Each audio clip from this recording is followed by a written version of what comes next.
back to the Guac is extra the geekly ass questions. What do we have up first tonight? Yeah. The first one comes Yes. from spicy. It comes from Indie Idealist, aka the Silver Server, aka the Kosher Cuban, and Am I My Brother's Keeper? They write, Dear fam, I'm going through some Scott Summers level family drama at the moment, and I could use some outside perspective. I've recently learned from my father that my mother had two sons after they divorced that she put up for adoption. She had some major drug issues at the time. It was probably the right thing to do. My question is, should my sister and I try to find these guys? If they were never told they were adopted, this can be opening up a wound for them that they never knew they had and introducing unneeded chaos into their life. However, family is family, and the bond I share with my sister is one of the best things we have going in our otherwise crazy lives. I already went through this once when I hired a private investigator to find my mother when I was in my early 20s, and it wasn't cheap. That's when he found his sister, too. What should they do? Write a script. Okay. Yeah, this is Wow. This is absolutely script worthy. But yeah. So just to run it back and summarize in a very brief moment, Indie Idealist found out that his mother had two sons and put them up for adoption. He's never seen them. He said when he was in his early 20s. I'm not sure how old he is now, but I'm going to guess it's just years later, at least a decade later. He found out that these people exist. He's trying to know now. He's asking us, for all nerds, fam, should he and his sister look for these long lost brothers or leave it alone? Well, it's probably a lot cheaper and a lot easier to find people. As Jessica Jones has shown us that being a detective these days is Google. So, Facebook and all that stuff. So I wouldn't, it's more the choice of whether or not you want to do it. Because I don't think you have to put up any money like you did before to find somebody these days. It's not that hard. So it's more, would you, and in my opinion, I would say, yeah, I would definitely look for them because, like you said, you found your sister at a later age in life, and now that's one of the best bonds you ever had, and that's family. It's family is family, so I would definitely do it. So one consideration I would say is they mentioned that they don't know if the sons know if they're whether or not they're adopted. So I don't know if they've been adopted into the same family or they were adopted into different families. Yeah.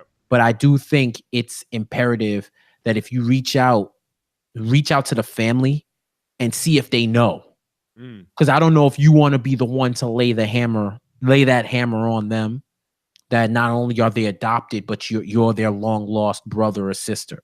And I think there's a protocol for that. There has to be. There has to be some type of protocol for that with adoption agencies. I do not have the range at all for this, but I'm just thinking there should be some type of protocol to follow.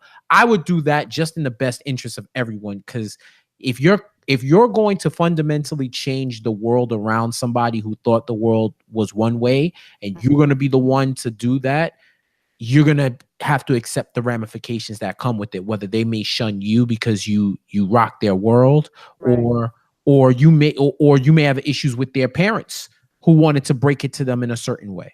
So I would just consider that. Well, no matter what you do, please consider that. Mm-hmm. Yeah, I think you put it the best, Jeff, and I like the way you communicated that. My whole concern was about the consent part, and that's weird. Like, how do you consent to finding your long lost blood brother or sister or whatever? So it's a very sensitive situation.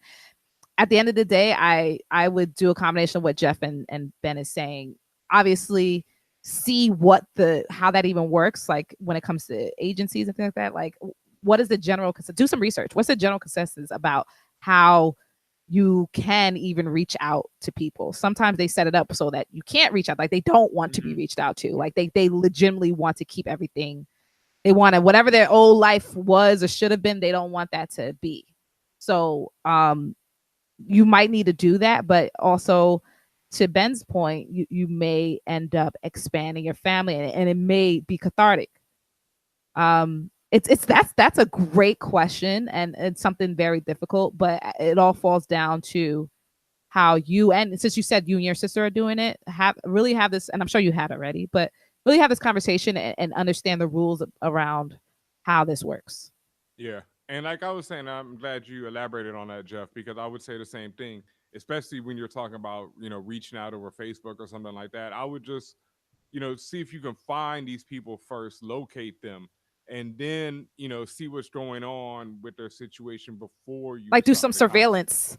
I mean, Internet surveillance. When I say Yeah. surveillance, I'm not saying sit outside home, their Yeah. house, Yeah. but do your internet due diligence, Yeah. essentially. Like see what they're about, see what their lives are about, and maybe then you have a better understanding of whether you need to keep your distance. I know there's some people who are listening to this who be adamantly opposed to that. They're like, you, and to what Jeff is trying to say, like, you have no right to necessarily barge into their life. Maybe they're very happy and they don't want you to come through and flip the script.